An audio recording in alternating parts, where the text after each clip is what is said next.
Hey everybody, welcome to The Other Side. I'm Richie Hession, CEO of BlueCrest Recovery Center. This is our fun podcast. The ways that you can listen to us are all below on the screen: SoundCloud, Spotify, YouTube, a few others. Also to note that when we run through everything, first of all, we're doing kind of a different format today, and maybe we'll do it here and there going forward. Maybe we'll do it always going forward. We haven't decided yet, but everything that we talk about and all the articles, and I'll give you a brief rundown of what we're doing and the idea and the mindset behind it. But anything that we talk about, any of the articles, there's going to be some videos that we're going to play as we're doing the podcast, stuff that's caught our eye. All the source materials and reference materials are going to be below on the screen. So if anything we're talking about, you want to go back, I'm going to be doing excerpts and I'm going to paraphrase but if you want to look at the original source material, it's all going to be there for you. So the basic idea is, there's a lot of sober news. There's a ton of different websites and there's a ton of different places that send us information all the time. And, I'm in recovery for many years and I don't know that I ever really specifically looked to harness lots of different kinds of sober news and different things going on in drugs, different things going on in the sober community, whatever, or the addicted community. But now we've kind of been paying closer attention to it. And I said, well, I just kind of printed out a bunch of different stuff and read a ton of stuff and watched some videos of some topics that I thought was interesting. And so I figured I would share it and, maybe other people will find it interesting as well. So for the first topic that it's not just going to be the first topic this week. It's going to be the first topic every time we do one of the podcasts. Can't think of a better way to do this kind of a podcast. John, my guest later, I know it's going to come up in our conversation as well for sure. And this is the 100,305 overdose deaths in a 12-month period for last year. Over 100,000 overdose deaths. And I just let that number sink in, man. It's unbelievable, frightening amount of people have died every year. The year before was almost 70,000 people. The year before that was 50,000. We've been in a national state of emergency. People in addiction, we're in a pandemic within a pandemic, right? We've just dealt with 2 years of this COVID pandemic, and the people who struggle from opioid addiction and people who are dying from the overdoses, they've been operating on there. We've been in a national state of emergency started well before COVID came. So we're at least 3 years plus into a national state of emergency for the opioid epidemic. And it shows no signs of abating at all. We're at six figures now, and one of the topics we're going to talk later is a new class of opioids that they're 800 times stronger than fentanyl, which is unbelievable. But also one of the things that I wanted to kind of point out, in case anybody's not aware of it, we love to, and it's important. The milestone, the numbers, like us, it's scary, it's sobering, it's frightening to think that 100,000+ people died of overdose deaths. Putting that into even a different perspective, out of the 100,000 deaths, the majority of them are 18 to 45-year-old men. That's men in the prime of their lives, 18 to 45 years old. That, in my opinion, that's even more frightening when you look at the subset of the age groups of the people dying from it. Now, that's just overdose deaths. Never mind when you look into and you can factor in, which we don't keep track of that, how many other deaths every year, just because you didn't overdose and didn't require Narcan, and it gets tracked that way. Those are just those deaths. Never mind other drug and alcohol related deaths. The numbers in the hundreds of thousands of people a year are dying from alcohol and drug related deaths. And I'm not going to go off on a tangent about the fact that New Jersey, in all of its wisdom, has just decided to legalize marijuana, which is a gateway drug. And some of the other articles that we're going to talk about a little later on is talking about how they're lacing marijuana now with all sorts of stuff, including fentanyl, that have started causing overdose deaths with younger kids that think that they're just trying pot for the first time. But anyway, the numbers themselves are frightening. And so I think any podcast we do regarding this particular kind of topic should absolutely lead off with talking about how many deaths are on. So one of the things that we're looking at doing is we're trying to figure out where do these And I quoted the wrong number too. It's 70% of those deaths were men between the ages of 25 and 54. That was the actual number that they quoted in the article. So 70% of them between the ages of 25 and 54. It's scary. So what we're going to look into is trying to figure out, can we get quarterly numbers? Where do these things get posted, and where can we find out on a monthly basis how many people are dying from overdoses from opioids? Because it's one way of looking and seeing some of the other stuff that we're looking at, and the pandemic is actually worsening. When you see a big ratcheting up, especially geographically in particular areas, maybe there's a better way for us to be a little bit more mindful of maybe new drugs that are on the scene and death that's occurring a little bit more frequently. I don't know. I think we should all be paying as close attention to this kind of stuff as we can. All right. Anyway, now on to the second topic, and this one was, the third topic is the one that I think is absolutely bananas, but and I'm going to expound upon. But topic 2 was an older article that we found, and this was dating back. This, interestingly enough, this happened right around when COVID hit. And it must have been very good news for the folks and that family. I think the Bears, right? Hold on, let me look at it. I want to make sure I'm not saying it the wrong way. It's Purdue, the Purdue Pharma. And the family was the Sackler family, right? They're billionaires. And everyone knows the story, right? OxyContin maker. And so they made these OxyContins, which were highly, highly addictive drugs, and they marketed them as being completely safe, right? They're not highly addictive, which they completely were. And they went out and they played on it, and they made a gazillion dollars selling OxyContin out into the market. Absolutely bananas. And the way they marketed it was specifically for that reason. Now, later on, they do an investigation into it, and they see that, in fact, that the marketing practices and what they were doing was so immoral and completely inappropriate, and it resulted in so many deaths.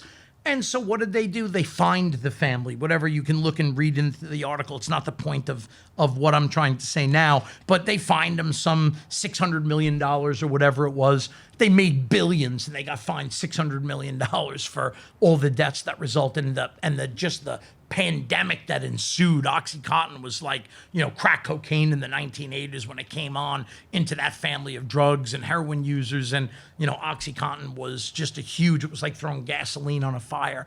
But the point of this article that I read was, which I found to be even more appalling, and I'm sure everybody else will too, that very same company that was the maker that pushed all these drugs out onto the market, they decided they were looking at expanding into what they called the attractive anti-addiction market. The anti-addiction market. So the people who created the problem and that killed countless human beings from OxyContin and created so much addiction and death and benefited from it, their marketing team now saw that there was a lot of money in them going now and creating an anti-addiction market. So they'll both create the addiction and charge for it. Then they're going to create hey, we can help you get past your addiction, and they're going to charge for that too. I don't even know what to say. I read this article and I did a double take, and even the terms that they use when they were talking about it, saying, that's a very attractive market. The team working on the project wrote, large unmet need for vulnerable, undeserved, and stigmatized patient populations suffering from substance abuse, dependence, and addiction. Yeah, exactly. I don't know. I think everybody should read this article, and then I think this should be rehashed again and again, because this all came out and all happened right in the beginning of COVID. So interestingly enough, they might have ground this people across the coals more than they did. They might have been more headlined in the news for quite a bit longer. Maybe there would have been, other things that happened and occurred and knock-on effects from what these people did and the fact they got fined. But it quickly fell off the news cycle because COVID hit. So let's bring it back up again, because it's outrageous. And if you're not outraged, then I don't know what to tell you. Everyone should be absolutely horrified by it. I know I am. All right, on to the next topic is Demi Lovato. I can't believe I'm even talking about this person, but it's more than a little interesting. So, and again, I'm a little old, right? I just turned 50, so, whatever. But this was an article that was written by a lady named Kathy Casita. And I'm reading through all this different sober news and I'm looking at it and I'm like, wait, what? And I look and I see the article and the article is Demi Lovato says she's California sober. What does that mean?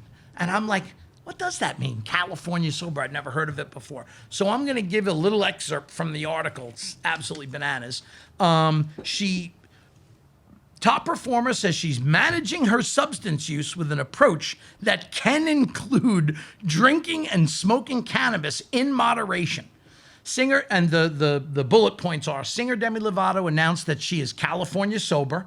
California sober is an approach to recovery that includes drinking alcohol and smoking cannabis in moderation.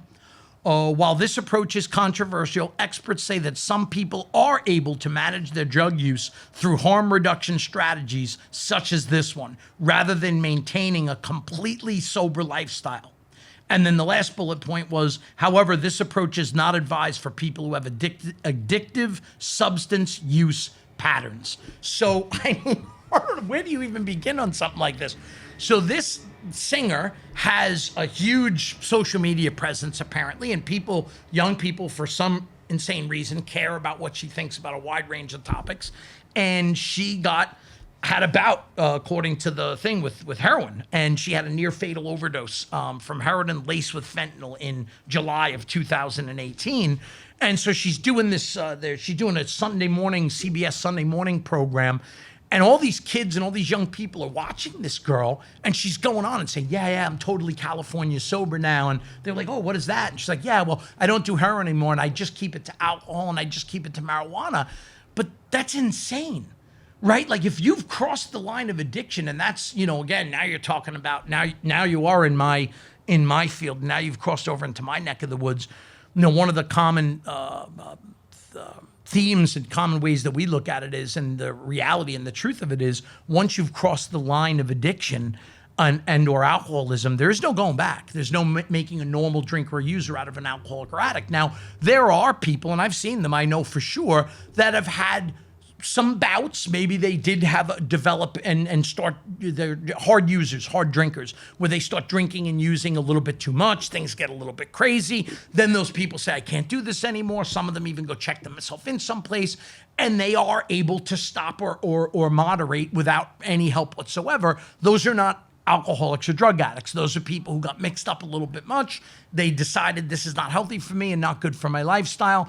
And then they decided to stop or moderate. But according to what I'm reading and according to the article, she's not one of those people. And once you've crossed over into the line of heroin addiction, where you're overdosing from using heroin, I think it's pretty safe to say that you've crossed over into the line of addiction when you have almost an overdose death from getting high on heroin. And then to go on the public air and to tell other young people, like, yeah, you can stay sober totally, but you can do it with alcohol and drugs. I'm like, are these people kidding? And again, this is not just her. Like, this stuff comes from places. There are people who believe in harm reduction strategies. Now, people could disagree. You're wrong. I mean, a harm reduction strategy for a real alcoholic or addict is literally an insane idea. It's insane. It doesn't work, it can't work, and it won't work. Because if you have the mind and body of an alcoholic or an addict, you're wired wrong. You're born that way for whatever reason, and you cannot safely use alcohol or drugs in any form at all. That's been my experience. I'm run a rehab. I've worked with hundreds and even thousands of alcoholics and addicts. So on the ground, legitimately, I read this and I think, wow, this lady is absolutely bananas that she's telling kids this. Now fast forward, right? This was in April of 2021. So I'm like, oh, wow. Then I look 8 months later, after her California sober experiment that she went out on the airwaves and told everybody, yeah, you can totally do this. Demi Lovato renounces California sober and says that she is now sober. And I read that and I'm like, are you kidding me? This was the backup article. I no longer support my California sober ways, Lovato said on Thursday. Pop stars Demi Lovato is renouncing their California sober ways and says they're now entirely sober just 3 years after nearly dying during a drug overdose. I no longer support my California sober ways. Lovato, who uses they, them pronouns, posted on their Instagram story, sober is the only way to be. I agree. Finally, Demi Lovato saying something that I can agree with. And the thing that caught, that I started thinking of, and again, she's just living the way she lives and doing what she does. And she's young and she had an experience and she wanted to try and stay sober the way she stayed sober. It doesn't work. I could have told her that and saved her the 8 months. But she would have had to experience it her way anyway, I'm sure. But 8 months later, she come to the conclusion that most of us who've in this game and know it well and are sober know that there is only one way to stay sober, and that's sober. And that means abstinence from alcohol and drugs. And you need to find it and get it in a way where you can live happy, joyous, and free. Because if you're living every day where all you want to do is drink and get high, and you're not comfortable in your sober skin, and you don't begin to love life sober without the need for alcohol and drugs in it, inevitably you will succumb to the desire to drink and use drugs again. I'm happy for her that she kind of came to realize that she needs to be sober.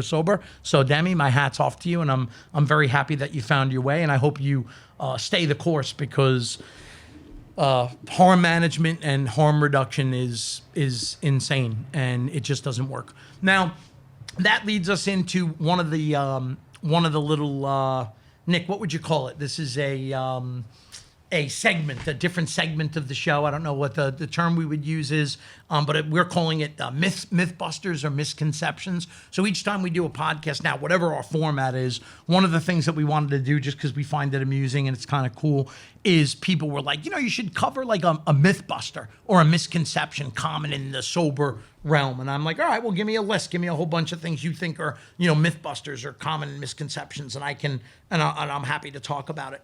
And so the first one that they came up with, and we have a ton of them now, but the first one that we just picked, there was a lot of really good ones we could have done as the first one. But this one was, and it goes well into what we were just talking about with Demi, which is think the drink through. Think the drink through, or think the drug through. They tell you to play the tape of the last disaster in your head before you pick up. And so you use your broken brain to fix your broken brain. And they're suggesting that all you have to do before if you're somebody who struggled with alcohol and drugs, and you know that you can't do it again, otherwise it's going to lead you to another relapse, another broken relationship, broken trust, divorce, another rehab, another detox, another jail sentence, another violation of probation, another blah, blah, blah, and all the intended suffering and humiliation that comes for an alcoholic or addict when they have yet another relapse and they, doomed to repeat the experiment that they know is never going to work. The suggestion is, the misconception, it's totally ridiculous, is to just think it through. Just don't do it, right? Normal people will tell you that. Somebody who does not understand alcoholism or addiction at all tell you, stop right there. As soon as you start thinking about maybe drinking or using, the best thing to do is think it through.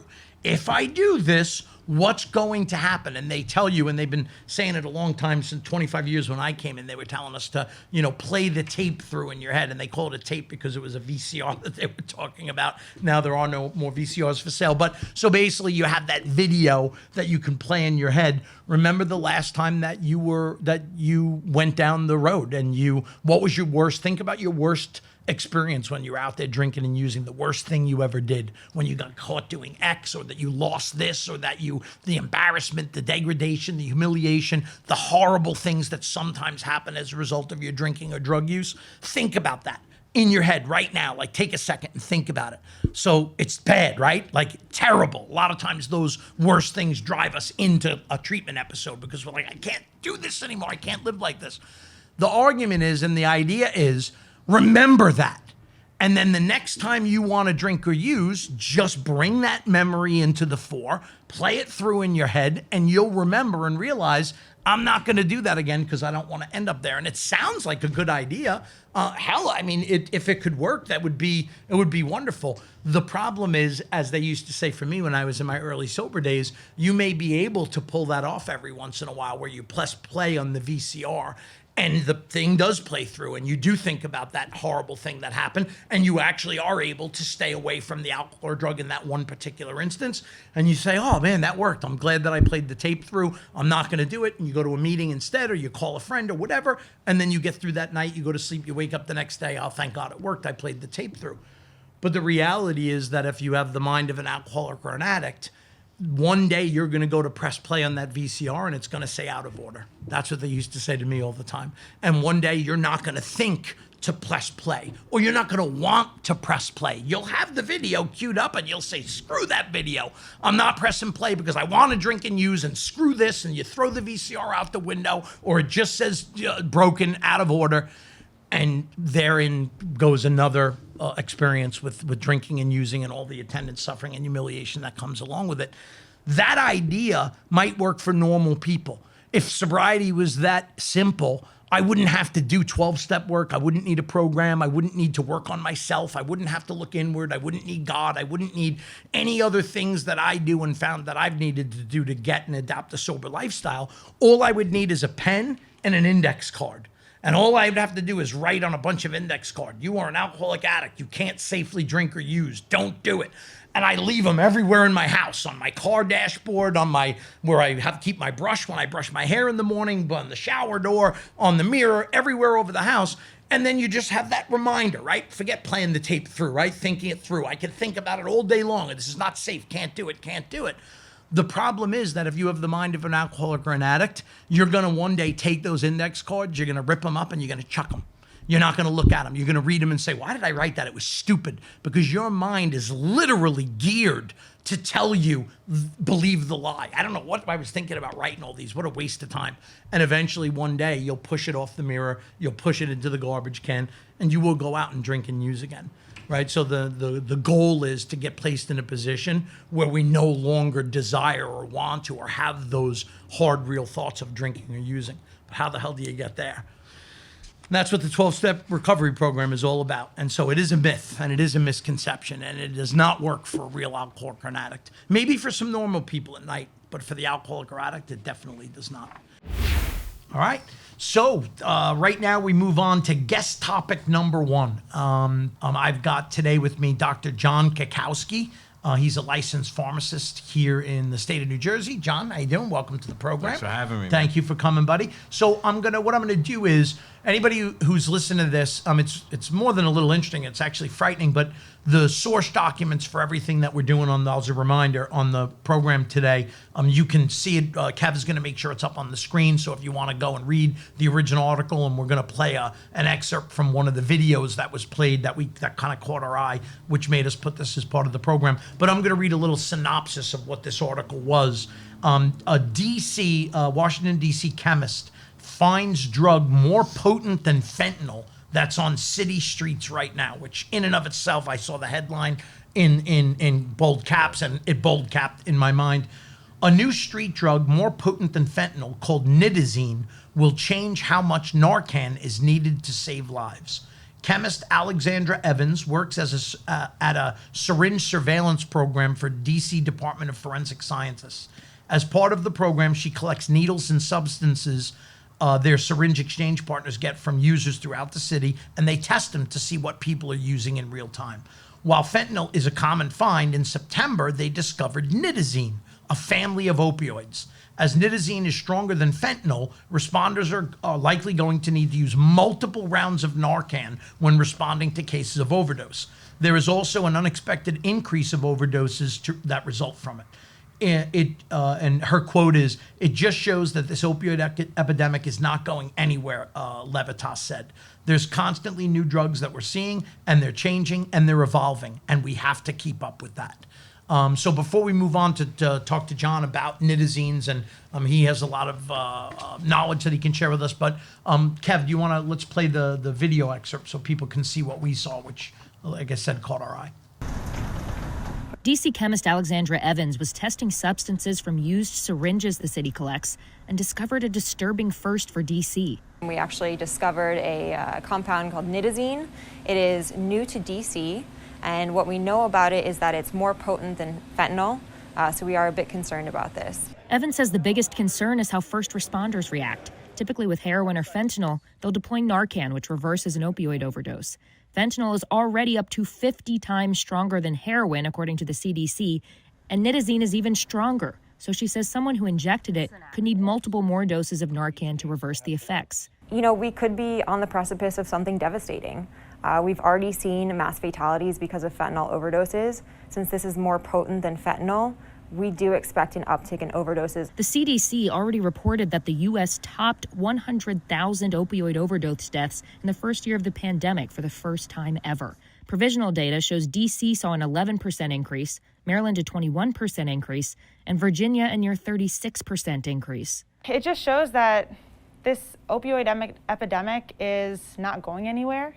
There's constantly new drugs that we're seeing, and they're changing and they're evolving, and we have to keep up with that. That's supervisory chemist Morgan Levitas. She says this nitazene discovery proves you never know what's in that powder substance, and we all have to be prepared.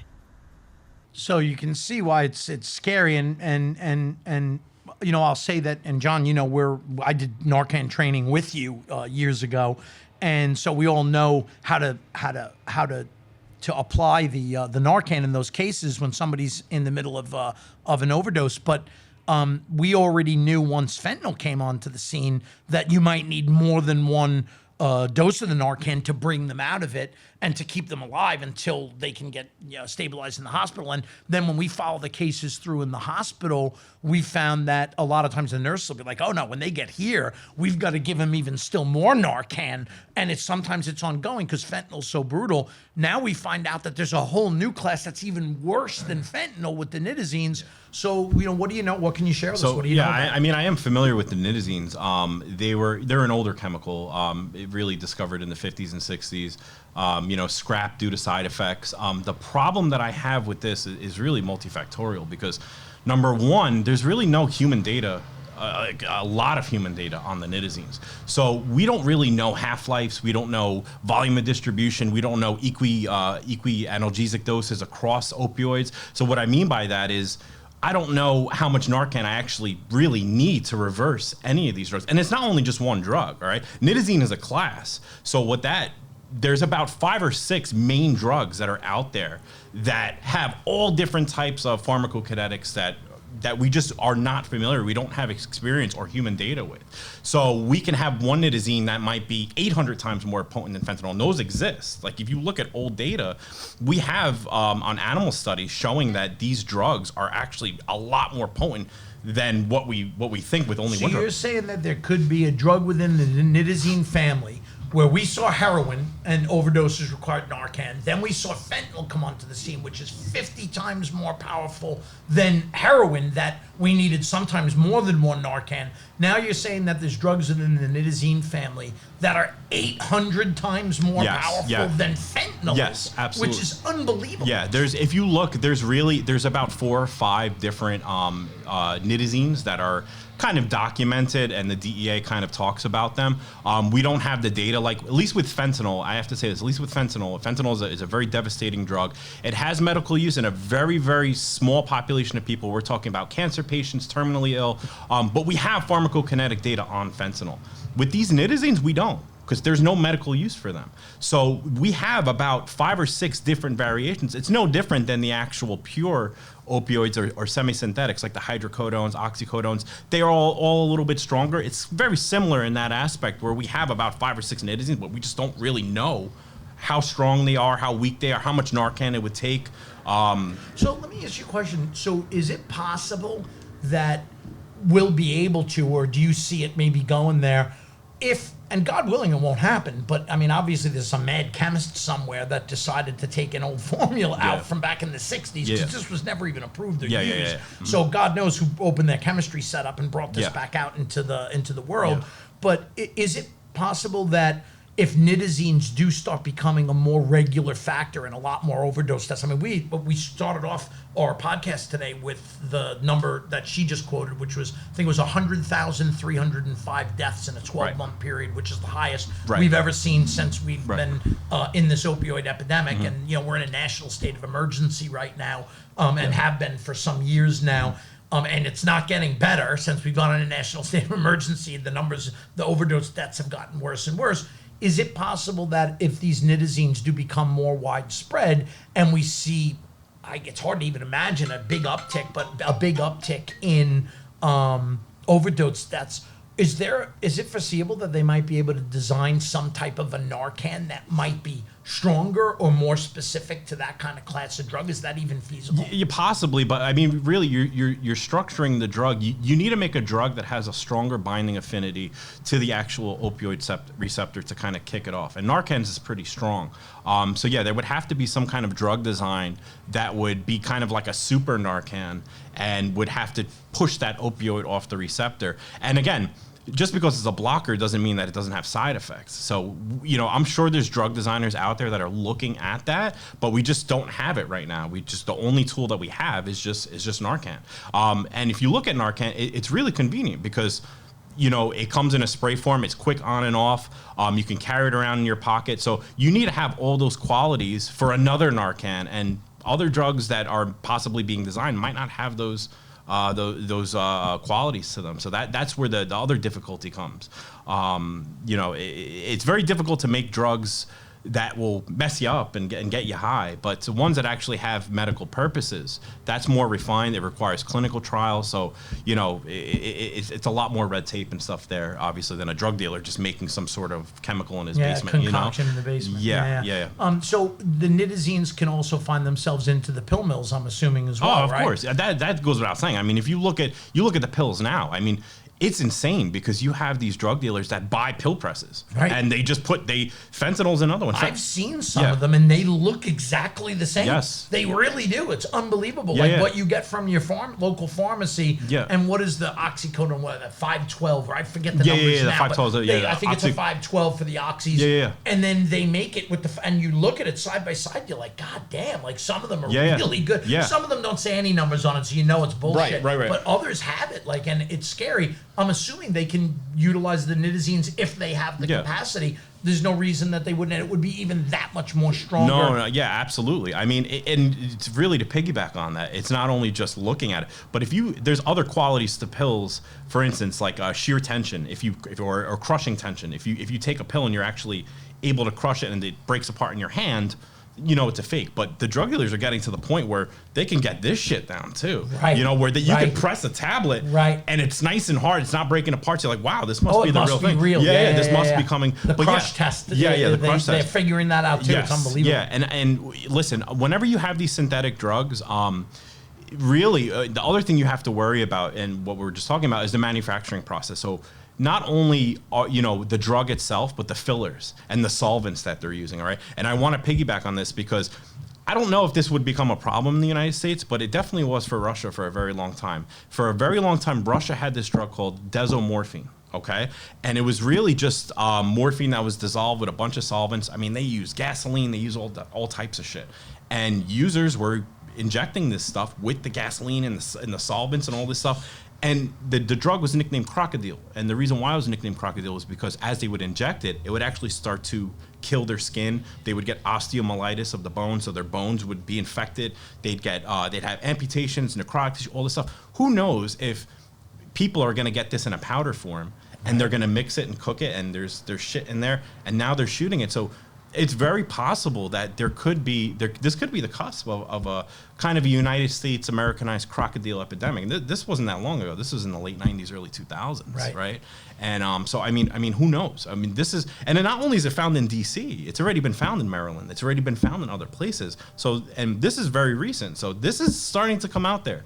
It's only a matter of time before these drug dealers go on the internet and just get some kind of formula, and they're able to kind of make it. And now we have another opioid to deal with that we don't really have that effective of a tool with Narcan. I mean, we're talking about Narcan infusions that we need. People go to hospitals and they're still high. We have to put them on a Narcan infusion. And we don't have the data. We don't know how long they should be on that Narcan infusion. We don't know the half-life of these medications. We don't know a lot of the data that's there for humans. And it's really scary because we're really flying in the dark with this stuff. It's really quite frightening, to be honest with you. So. Yeah, no question. Well, thank you. Thanks for coming and sharing a bit of your knowledge with us. And, a lot of times you and I in the past, we've had conversations and they've been a little bit more, kind of humor. There's no humor to add into any of this stuff because it's just scary. I think if there's one word to summarize this and this conversation and this topic is scary. I mean, it's beyond scary. We don't even have a handle on the fentanyl epidemic. So now we're just going to add some more gasoline to this fire. And kudos to that chemist that actually was looking for this stuff and found it, because if there's a resurgence of this drug that's going to be out there, I mean, we're in for a world of hurt out there. I mean, it's really going to be a tough couple of years in the near future. So, all right. Well, thanks again, John. We appreciate you joining us. Yep. And now next, John is going to try and lose weight on camera. John. So another topic, again, just interesting stuff. This one's a little off the beaten path. It is about addiction, but it's a different kind of addiction, and one that hits home to heart for me because I'm a dad, and I've got two 12-year-olds, a boy and a girl, twins. And this one kind of jumped out at me, and it's kids facing a new addiction, social media. And, it's interesting because I talk to people about this kind of stuff sometimes, and some people even roll their eyes about it, which is, doesn't make any sense. I see it as an addict. I see the way they interact with their phones, the way they interact with social media.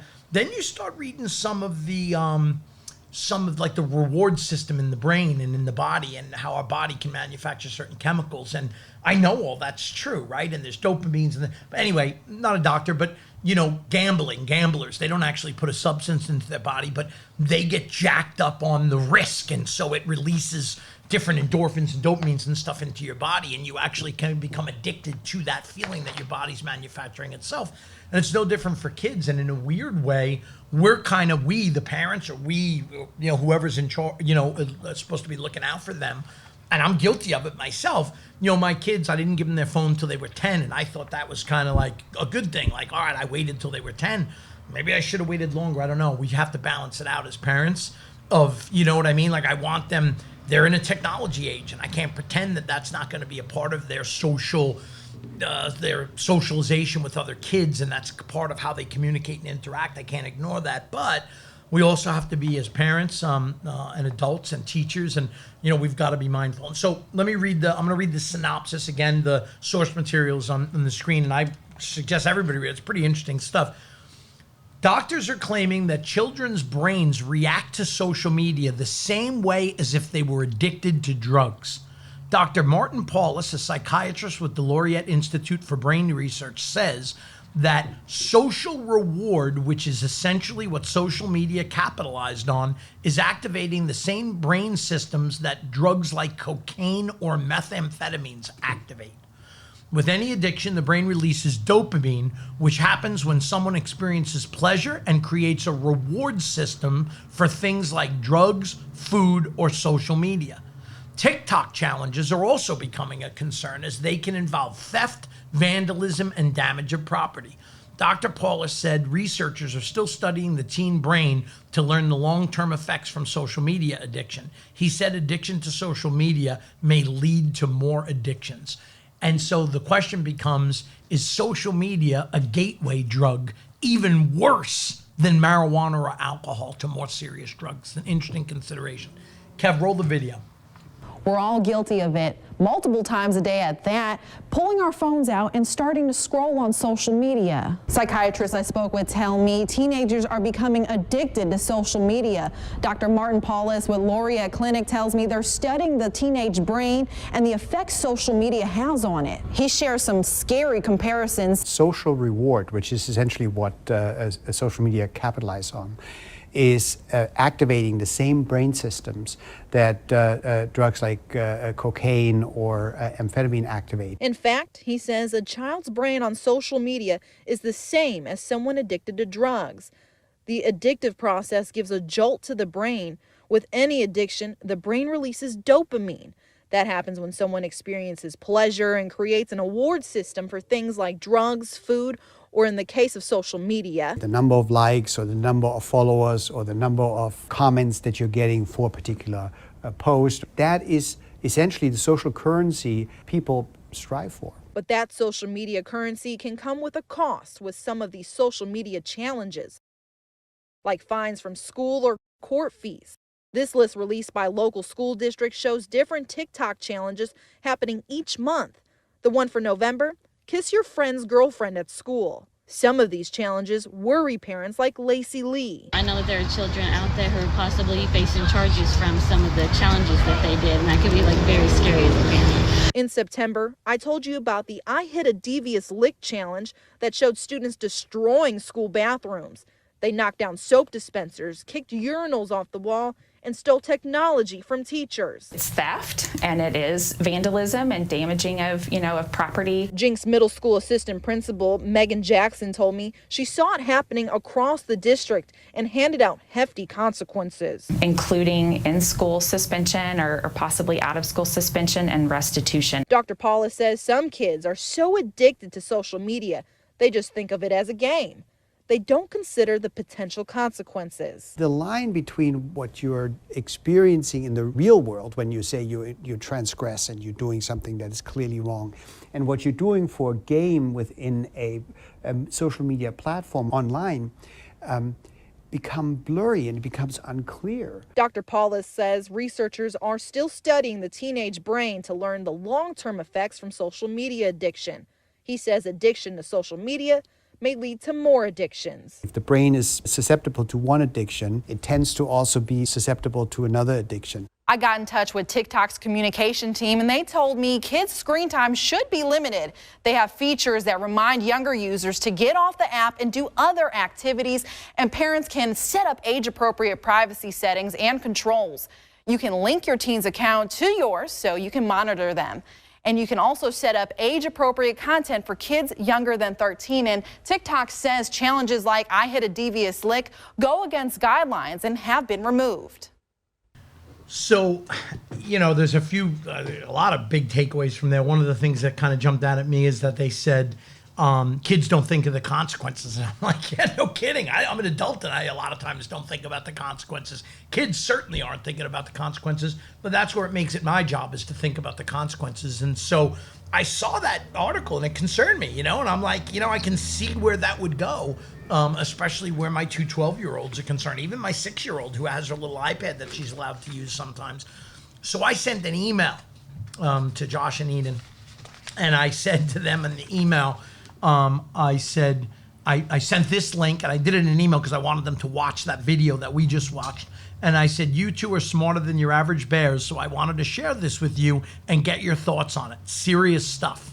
And my son replied back. He must have watched it 20 minutes later. He had watched the video and he replied back. And he said, I personally think it depends on the limitations you give a kid. I do think that people in the vid are not wrong and are very right. I think it's serious.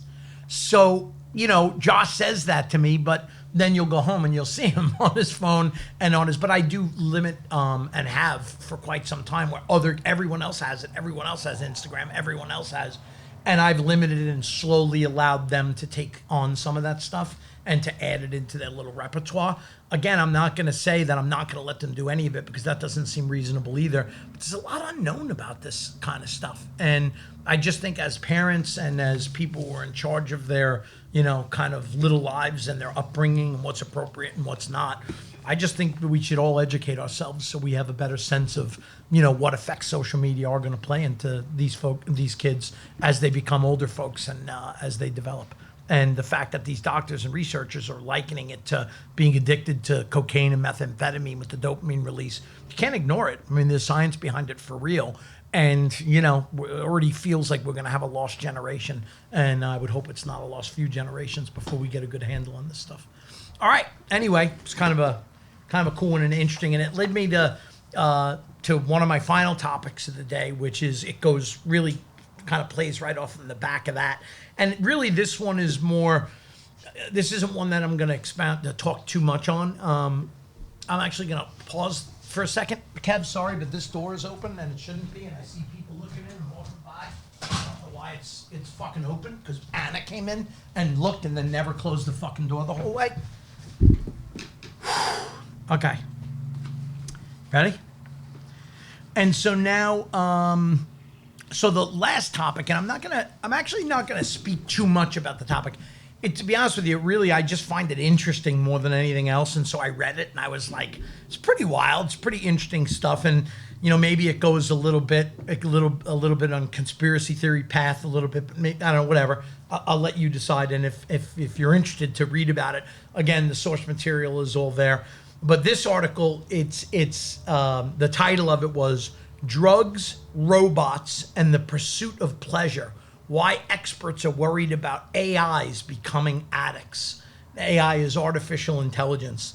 And you know, it's an interesting thing for me, and I recently was reading a little bit about the metaverse and how Facebook changed the name to Meta, and how, you know, in the metaverse, like, people are living these virtual lives. And I had gotten my son just to be able to play games, and again, I do limit how much he goes on it, but I got him that virtual reality set. And it's pretty wild stuff if you ever go on it. And some of the things are wild, like you take an elevator up to a roof, you're supposed to jump off, whatever. Some of it's pretty wild stuff.